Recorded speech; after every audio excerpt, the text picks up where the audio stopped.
El nuestro es un planeta inquieto en el que crecen montañas a partir de mareas de roca fundida.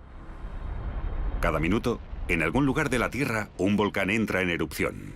La gente experimenta una falsa sensación de seguridad cuando pasa un tiempo sin erupciones y piensa que el volcán está inactivo o que se ha extinguido. Desapercibidos y bajo el agua, lentos y contundentes, o violentos y explosivos, los volcanes son tan peligrosos como imponentes.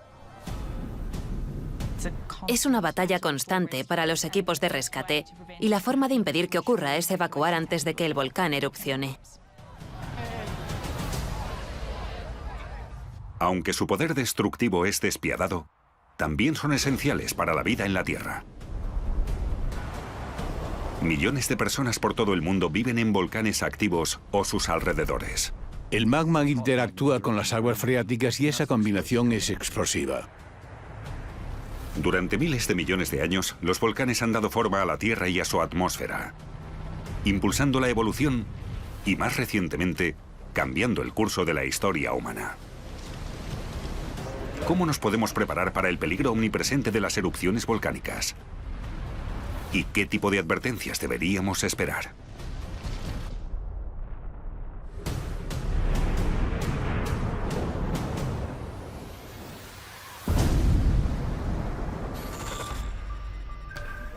En todo el planeta, la humanidad se expone a la catástrofe. El desastre acecha bajo la superficie de la Tierra. Golpea desde el cielo o nos engulle desde el mar. Pero no estamos simplemente a merced de nuestro planeta. En nuestros intentos por industrializarnos, conectarnos globalmente y llegar a las estrellas, se han perdido vidas. Los desastres revelan lo mejor y lo peor de la humanidad, a medida que las tragedias se van sucediendo. ¿Cómo ocurren estos desastres? ¿Y qué lecciones podemos aprender cuando la catástrofe vuelve a azotarnos? Código Rojo.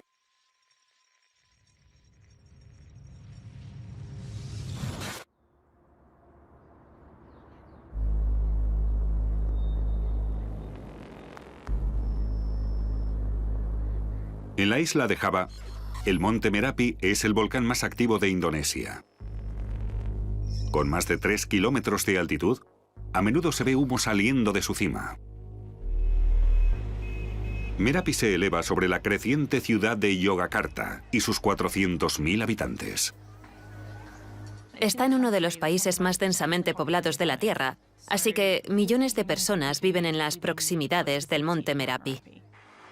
Así que aunque habláramos de una pequeña erupción, el impacto podría ser generalizado. 25 de octubre de 2010, Yogyakarta. Pero esta no fue una pequeña erupción. A finales de octubre de 2010, el Merapi empezó a temblar y se produjeron avalanchas. Los vulcanólogos que medían la actividad sísmica detectaron hasta 500 terremotos volcánicos en un solo fin de semana. Sus instrumentos indicaron que roca fundida o magma había ascendido hasta 1 kilómetro bajo la superficie. En este estado de alerta, la gente, sobre todo la que vive cerca de los ríos que nacen en el volcán, tiene que estar a la espera, porque el volcán podría entrar en erupción en cualquier momento. Con muchos volcanes recibimos esas señales, pero se quedan en prácticamente nada. En el caso del Merapi, empezamos a ver una convergencia de factores que hizo que estuviéramos seguros de que algo iba a pasar.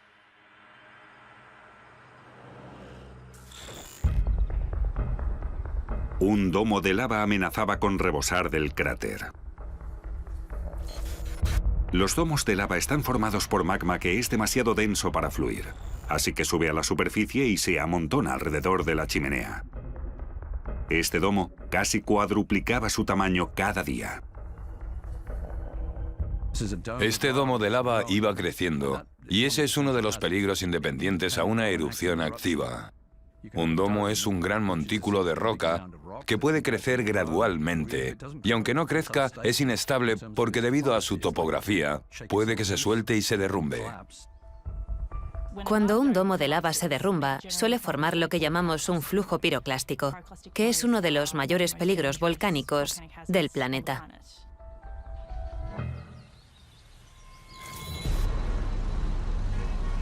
El 25 de octubre, el gobierno indonesio elevó la alerta al nivel más alto cuando el Merapi empezó a entrar en erupción.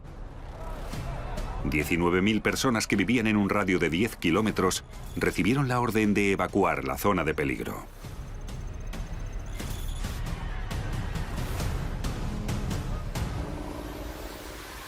El monte Merapi es uno de los volcanes más vigilados de Indonesia y cuenta con un equipo dedicado a él 24 horas. Al día siguiente, el Merapi explotó.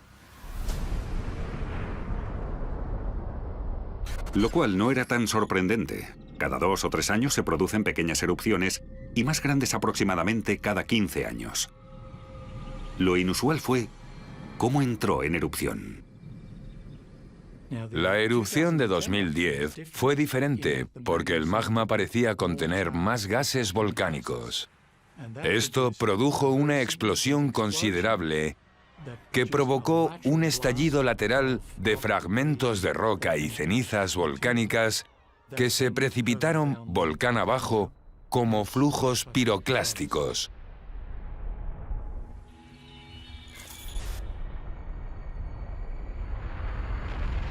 Un flujo piroclástico es un veloz torrente de gases y rocas calientes. Puede alcanzar velocidades de hasta 700 kilómetros por hora y temperaturas superiores a los 1000 grados centígrados. Los gases abrasadores y su alta velocidad hacen que sea especialmente letal, ya que incinera todo a su paso. Si no te mata el golpe de uno de los fragmentos, te asfixiarías por la inhalación de gas y te cocerías por las temperaturas del flujo.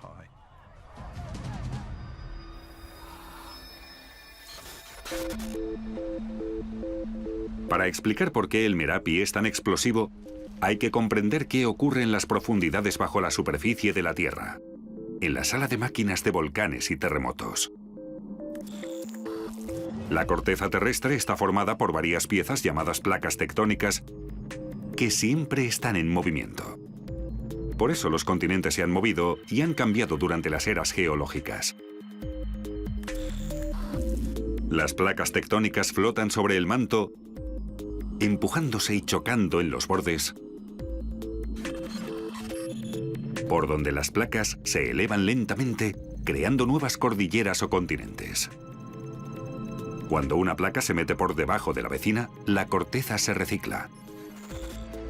Cuando la placa inferior profundiza en el manto terrestre, se calienta y algunas partes empiezan a fundirse.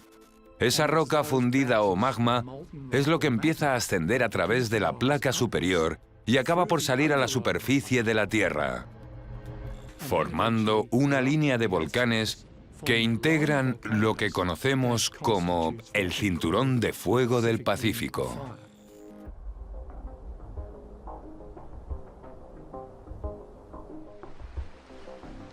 Si trazamos el borde del Océano Pacífico, descubriremos que está rodeado por una serie casi continua de fallas geológicas de 40.000 kilómetros de largo. Abarca la circunferencia completa del Océano Pacífico y contiene casi el 80% de los volcanes activos y durmientes de la Tierra. Hay 129 volcanes activos solo en Indonesia. Y el Merapi es uno de ellos. ¿Pero qué hace que sea tan explosivo? Normalmente, en los límites de las placas convergentes, se pueden generar magmas que son muy densos y que pueden contener mucho gas. Y ese gas proporciona energía que puede provocar erupciones volcánicas muy explosivas. Tanto gas disuelto en el magma del cinturón de fuego porque se recicla agua marina y otros compuestos que pueden ser volátiles. Hay una gran diferencia de volumen entre el agua disuelta y el agua como gas, y cuando ese gas se expande, provoca erupciones explosivas. Excepto 3, las erupciones más grandes del mundo en los últimos 12.000 años fueron de volcanes del cinturón de fuego. El Merapi es uno de ellos y aún no ha terminado. Además, no está solo.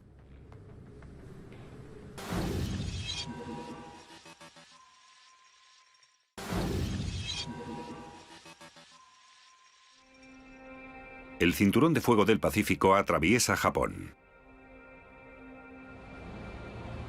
Como Indonesia, Japón tiene una alta densidad demográfica. Más de 100 millones de personas viven con más de 100 volcanes activos. De hecho, el paisaje de Japón es un archipiélago de estratovolcanes.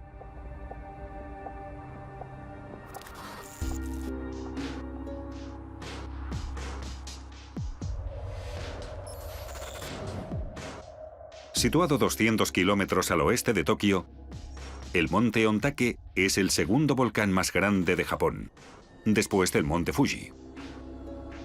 Es un destino popular entre excursionistas y turistas. La última erupción considerable del Ontake fue en 1979 y no tuvo víctimas mortales. Durante 35 años, el monte permaneció tranquilo, hasta el 27 de septiembre de 2014. Varios cientos de excursionistas estaban disfrutando de los tramos superiores cercanos a la cima cuando de pronto sucedió lo impensable. Unos minutos antes del mediodía, sin previo aviso, el Ontake explotó. Un estruendo desgarró la tranquilidad que se respiraba cuando una ladera de la montaña se rasgó, escupiendo cenizas calientes y gases tóxicos. Durante un rato oí varios truenos y al poco los excursionistas empezaron a descender. Estaban blancos, cubiertos de ceniza y pensé que debía ser muy grave.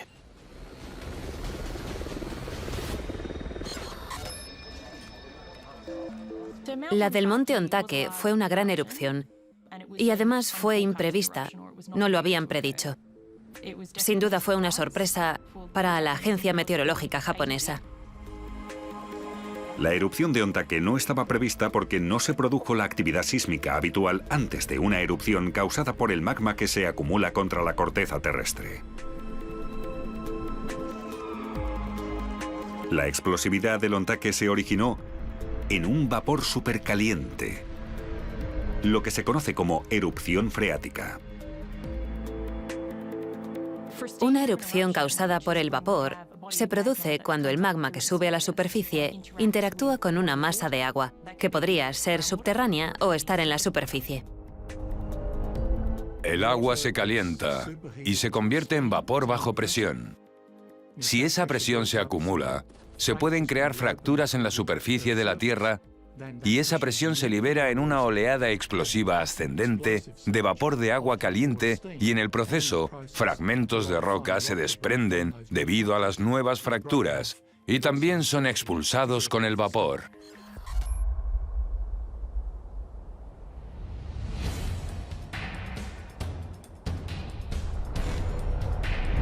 Un torbellino letal de gas abrasador y roca pulverizada salió despedido por el flanco del volcán en una oleada piroclástica. Y los excursionistas que estaban en lo alto, cerca de la cima, se vieron envueltos en esta nube. Este flujo de escombros y vapor abarcó un radio de 3 kilómetros desde el origen.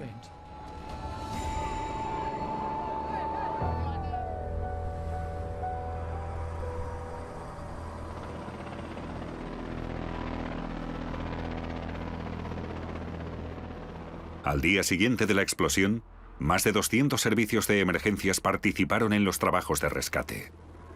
Pero la actividad continuada del Ontake impidió que se llevaran a cabo. Por desgracia, hemos tenido que suspender el rescate debido a la actividad volcánica. Es muy desafortunado y muy frustrante. Estamos bien preparados, pero no podemos hacer nada contra el poder de la naturaleza. Y al final me siento obligado a afrontar que esa es la realidad. Un mes después de la erupción inicial, el número de muertos oficial era de 63. Los cuerpos de 6 excursionistas nunca se recuperaron.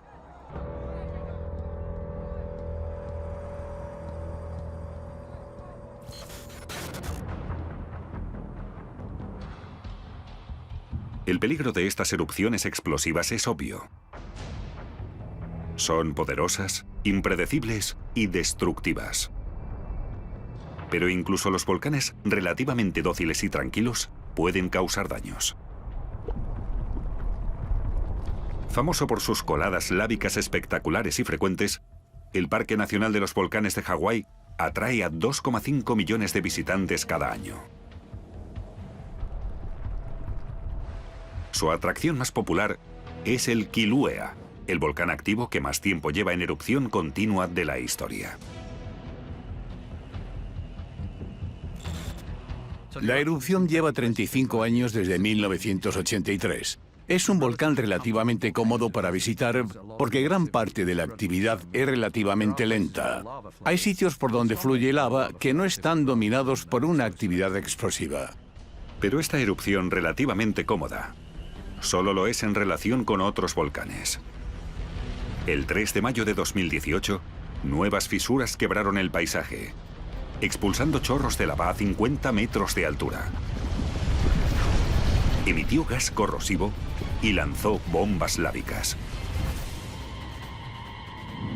Ahora mismo está a unos 3 kilómetros y se mueve a unos 100 metros por hora.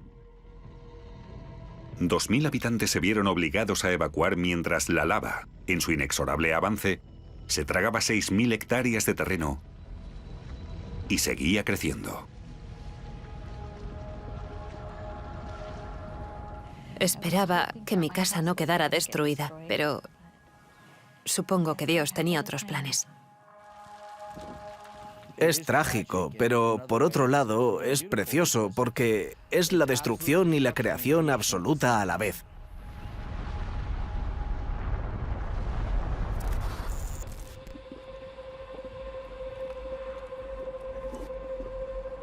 Que la lava fluya de forma constante sobre el suelo como una erupción efusiva o que salga disparada en una explosiva se debe a de qué está hecha la lava, cuánto gas está disuelto en ella y a su viscosidad.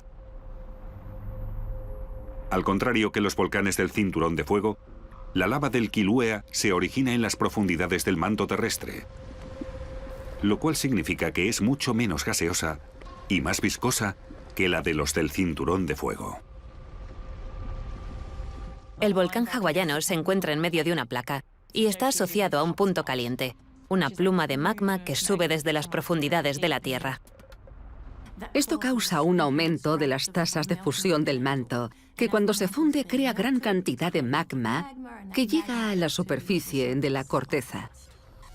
Este magma está tan caliente que empieza a abrir un agujero en la corteza terrestre. Sale por donde quiere. El mayor flujo de material saliendo a la superficie terrestre en uno de estos puntos calientes está en Hawái. Crea un tipo de volcán que llamamos volcán escudo. Son algunos de los volcanes más grandes de la Tierra, pero solo se ve la punta que sobresale del mar, como pasa con un iceberg. Un volcán escudo se forma con capa tras capa de lava enfriada.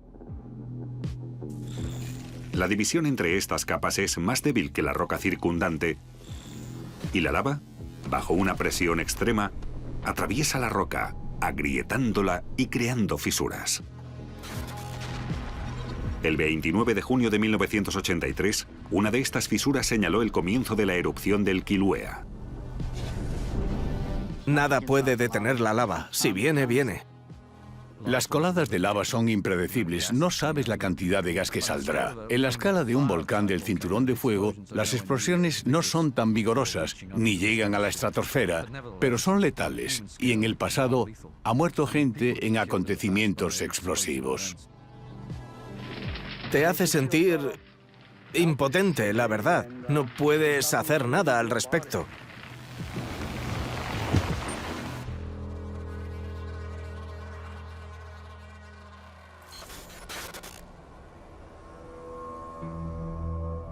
Las suaves pendientes que caracterizan a los volcanes escudo contrastan con la icónica forma del estratovolcán, que suele ser el tipo más destructivo. Un estratovolcán es básicamente el típico volcán que todo el mundo visualiza al pensar en un volcán. Es el que tiene forma cónica, formado por muchas capas de lava o fragmentos de roca pulverizada. Con la roca, la ceniza y la lava expulsada en cada erupción, los estratovolcanes aumentan de tamaño. Esta enorme tarta de capas de lava endurecida y ceniza volcánica puede hacer que las erupciones de los estratovolcanes sean especialmente destructivas. Por eso el radio de evacuación es tan importante para los volcanes. Tenemos muchas pruebas que indican que si un volcán ha visto ese tipo de actividad en el pasado, tiene el potencial para repetirla en el futuro.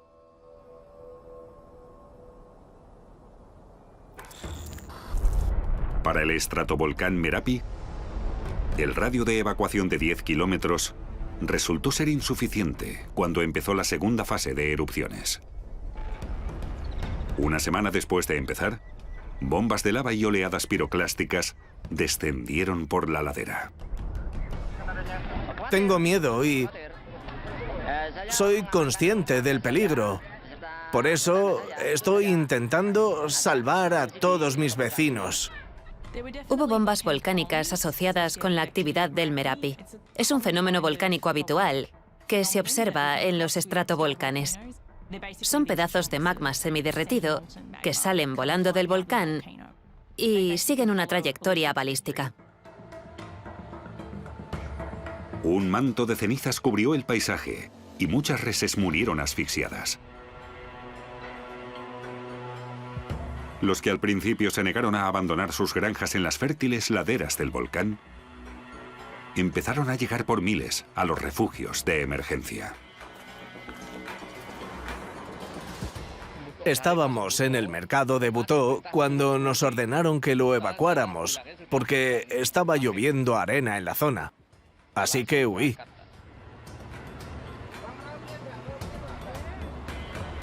Hay que recordar que la ceniza volcánica no es como la de una barbacoa. No tiene una base de carbono, sino de silicio, por lo que irrita los ojos, la nariz y la garganta. Tras una exposición prolongada, se mezclaría con los fluidos corporales y formaría una especie de cemento en los pulmones. El 6 de noviembre, casi 2 semanas después de la erupción inicial, la zona de exclusión fue aumentada a 20 kilómetros, habiendo ya casi 200.000 personas desplazadas.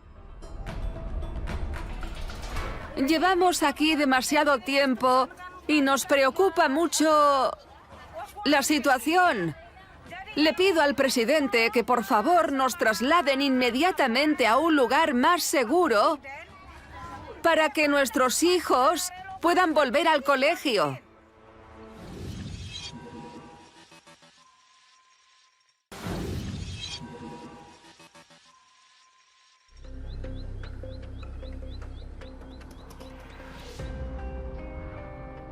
En las cercanías de un volcán en erupción, hay bastantes riesgos letales por los que preocuparse. Pero cuando miles de personas abandonaron la zona de exclusión del Merapi, las autoridades también estaban preocupadas por sus efectos a mayores distancias. Sí, queremos escapar de Yogyakarta porque hay mucha ceniza en el ambiente. No tiene sentido y mi padre y mi hermano están enfermos.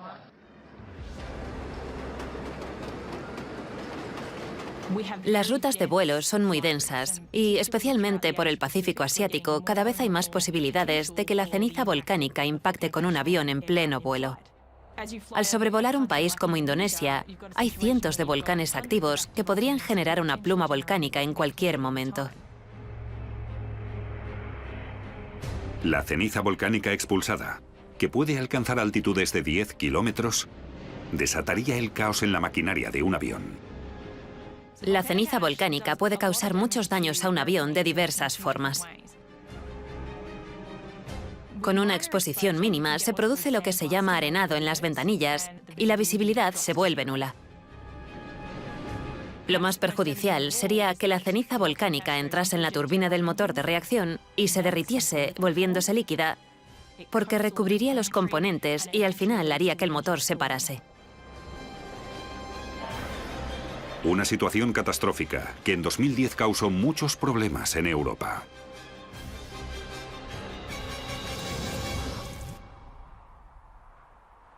...14 de abril de 2010... Eyjafjallajökull. En Islandia conocen bien la actividad volcánica. Su interior montañoso está salpicado de coladas de lava, chimeneas activas y cráteres humeantes. Esta actividad geológica atrae a miles de turistas cada año a la isla del hielo y el fuego.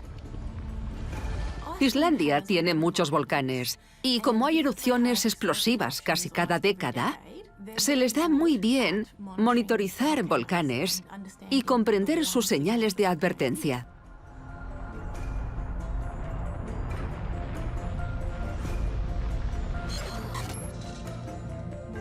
Con Eyjafjallajökull sucedió lo mismo. La actividad sísmica alrededor del volcán nevado comenzó en 2009 y fue aumentando de forma constante hasta el 20 de marzo de 2010.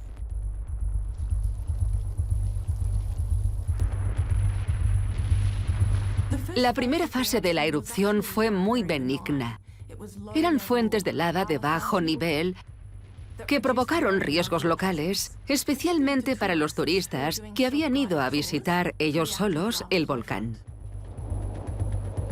Cuando me enteré de la erupción del volcán, decidí que quería venir. Así que reservé un fin de semana, vine a ver el volcán y ha sido increíble.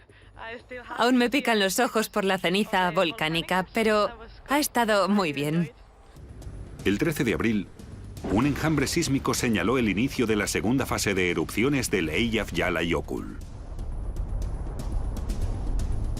La presencia de un glaciar encima de un volcán activo crea unas condiciones en las que se puede dar una actividad mucho más explosiva.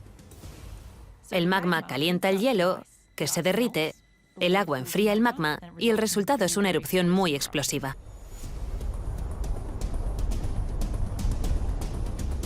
El volcán siguió en erupción hasta junio, para cuando se calcula que ya había expulsado 250 millones de metros cúbicos de ceniza volcánica a la atmósfera.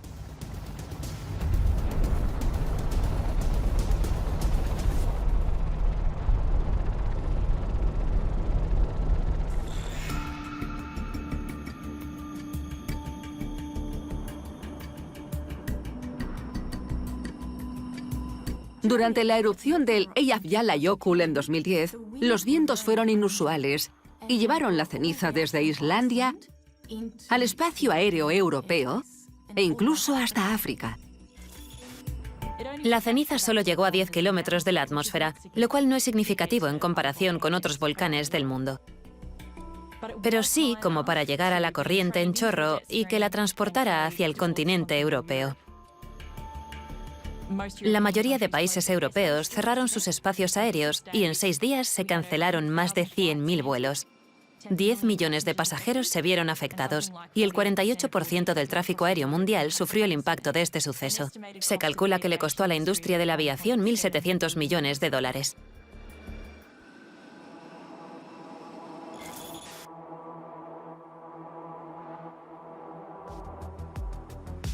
La erupción del Eyjafjallajökull estimuló la investigación de métodos de mitigación. Aparte de dispositivos experimentales para la detección de la ceniza, se emplearon sistemas de alerta anticipada y redes de comunicación global. Hay una red de 9 centros de asesoramiento sobre ceniza volcánica que colaboran por todo el mundo para advertir a los aviones cuando se espera que haya una actividad volcánica o cuando se produce. Usan imágenes por satélite y observaciones desde la superficie. Normalmente podemos avisar con varios minutos a un avión que ya haya despegado, Y cuando se produce la erupción inicial y los aviones ya se han desviado o han aterrizado, el riesgo asociado disminuye considerablemente. 3 de noviembre de 2010, Yogyakarta. Cuando el Merapi llevaba 4 semanas en erupción, el caos seguía reinando en los aeropuertos de Java.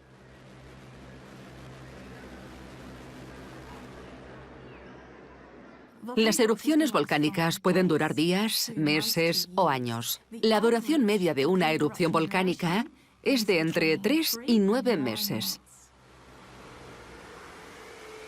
La gente que se quedó durante la erupción de 2010 recibía advertencias y predicciones constantes del gobierno sobre las condiciones que podían esperar en el volcán. Les urgían a que evacuaran, y la mayoría de los habitantes evacuó las zonas de mayor peligro, lo que llaman la zona roja en Indonesia. En el momento, al gobierno indonesio le costó mucho convencer a algunos habitantes de que la amenaza era real y que, por su bien, debían alejarse del volcán, aunque fuera por un tiempo. Ante tales peligros, ¿por qué había gente que se resistía a evacuar?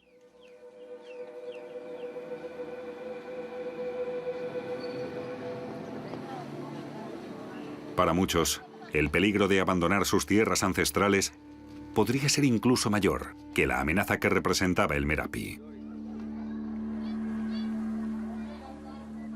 Si hablamos de riesgos, vivir en la ladera de un volcán no es la mejor decisión, pero la mayoría de gente que vive en estos sitios no tiene otra opción. Son los únicos sitios en los que se pueden permitir comprar tierras o simplemente las ocupan. Esas parcelas que normalmente usan para la ganadería y la agricultura son sus únicas posesiones en la vida. Y por ese motivo, a menudo se muestran reticentes a abandonarlas. Por todo el mundo, cientos de millones de personas asumen un riesgo potencialmente devastador al vivir en volcanes activos o cerca de ellos. El motivo por el que tantos pueden sobrevivir allí, irónicamente, se debe a los propios volcanes. Toda la superficie está formada por materiales volcánicos. Ese material se desgasta y degrada muy rápidamente y empieza a formar suelo muy fértil. Las partículas de ceniza liberan todos sus elementos y esas partículas están disponibles para que las plantas las extraigan como nutrientes y generen su crecimiento. Al valorar los riesgos, familias y comunidades deben decidir si vivir a la sombra de un volcán volátil merece arriesgar la vida.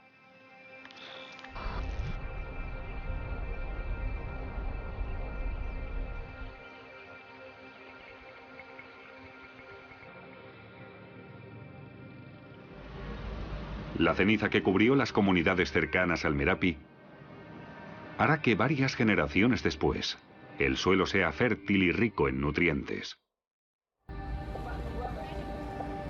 Pero en los días siguientes, la zona quedó ahogada bajo su peso. Las fábricas y las escuelas tuvieron que cerrar y se perdieron cultivos por valor de varios millones de dólares. ¿Qué puedo decir? Las naranjas se han echado a perder. Ya no puedo recogerlas para irlas a vender a Yakarta. Ya no valen nada.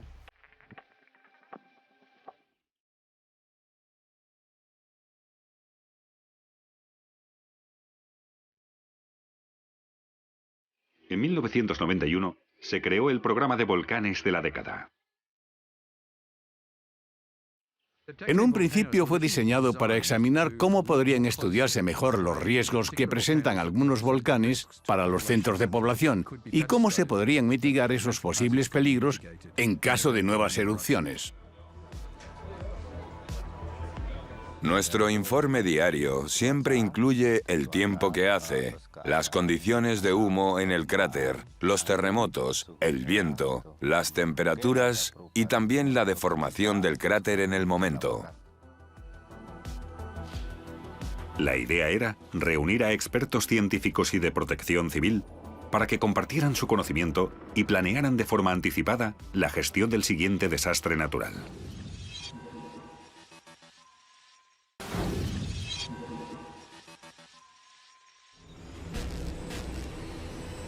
A no ser que estés delante, es difícil visualizar el inmenso poder de los volcanes. Imaginaos una erupción explosiva tan fuerte que abriera un cráter de 1,6 kilómetros en una montaña y lanzara flujos piroclásticos a velocidades supersónicas y lahares de 4 metros que transportaran casi 3 millones de metros cúbicos de barro a 27 kilómetros. El monte Santa Elena llevaba sin erupcionar unos 100 años, así que estaba previsto que se produjera una erupción.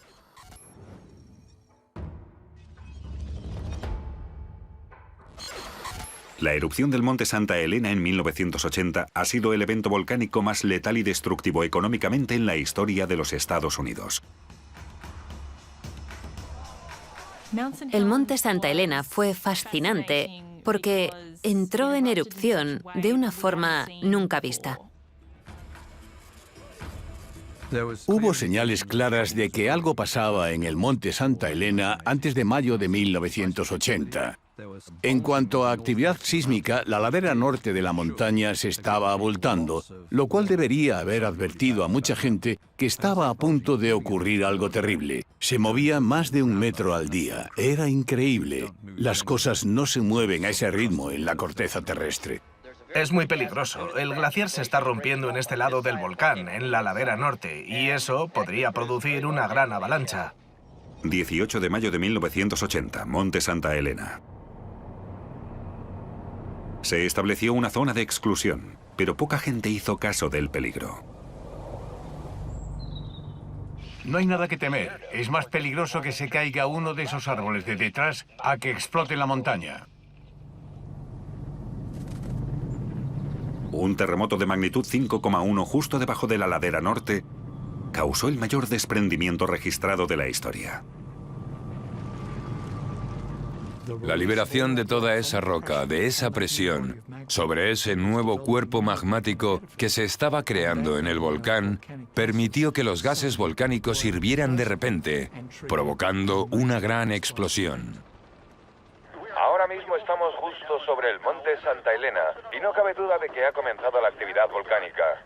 Se ve humo y ceniza saliendo de la cumbre de la montaña, especialmente de la cara norte.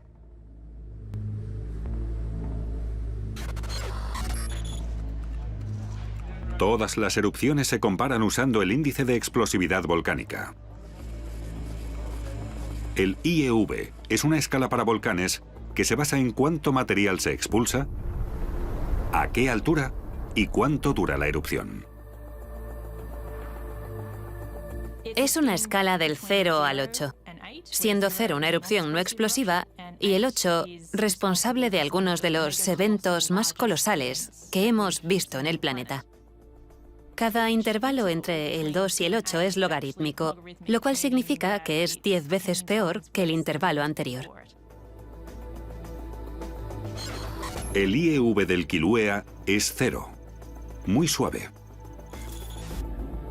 La erupción del Ontake de 2010, con un IEV de 3, es 1000 veces peor. Y la del Merapi, otras 10 veces peor. La erupción del monte Santa Elena fue un 5 en el índice de explosividad volcánica,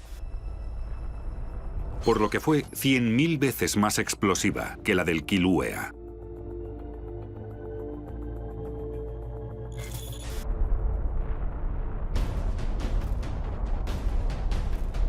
No uno, sino varios flujos piroclásticos recorrieron enormes distancias a velocidades casi supersónicas.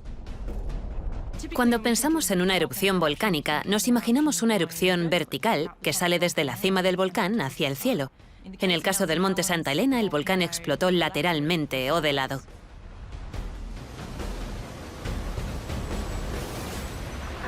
¡Fuera del puente!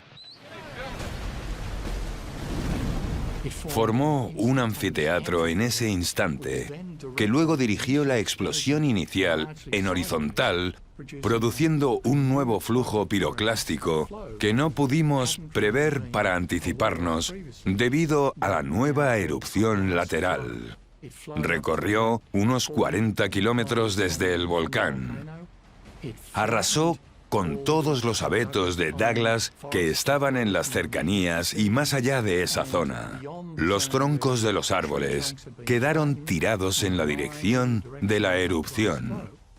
También dejó una gran zona con vegetación quemada o chamuscada más allá, lo que indica que la temperatura alcanzó por lo menos los 300 grados centígrados.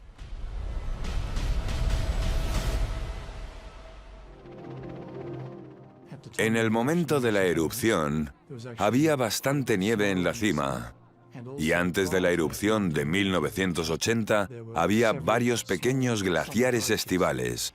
La erupción movilizó la mayoría de esa nieve y también destrozó los glaciares de la cumbre. Todo eso acabó transformando lo que llamamos una avalancha de roca seca en un flujo de lodo o colada detrítica que causó bastantes daños, incluso a 60 kilómetros de distancia del volcán. 7 de noviembre de 2010, Yogyakarta. El coste humano de la erupción del Merapi de 2010 fue enorme. 353 personas murieron. Cientos resultaron heridas y miles tuvieron problemas de salud causados por la ceniza.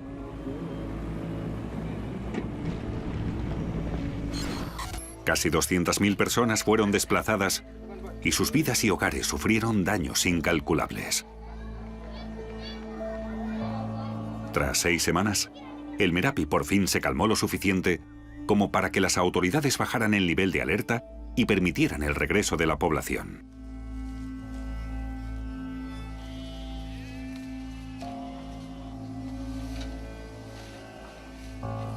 Pero el Merapi no tiene un sueño profundo, y solo es cuestión de tiempo que vuelva a despertar. La gente experimenta una falsa sensación de seguridad cuando pasa un tiempo sin erupciones y piensa que el volcán a lo mejor está inactivo o se ha extinguido. Pero la escala de la vida y experiencia humanas es mucho menor que la escala de la mayoría de volcanes. Para reducir los riesgos hay que aprender qué se puede esperar de los volcanes. Y a menudo lo hacemos por las malas. Se consigue estudiando cada erupción, en el presente y en el pasado. Estudios colaborativos como el programa de volcanes de la década pueden proporcionar pistas de dónde se podría producir el siguiente desastre. Al seguir la migración de los terremotos, podemos rastrear la ruta del magma para predecir con precisión el inicio de una erupción. Y las pistas del registro geológico también pueden ayudar a comprender mejor los eventos volcánicos. Ha habido muchos fenómenos diferentes que han dejado su huella en el registro de los depósitos que los científicos podrían estudiar. Dependemos de ese comportamiento para hacer predicciones. No es una garantía, pero ayuda a entender qué se podría hacer. Al final, en lo que respecta a los volcanes, por mucho que sepamos o por muy preparados que estemos, siempre debemos estar listos para lo inesperado.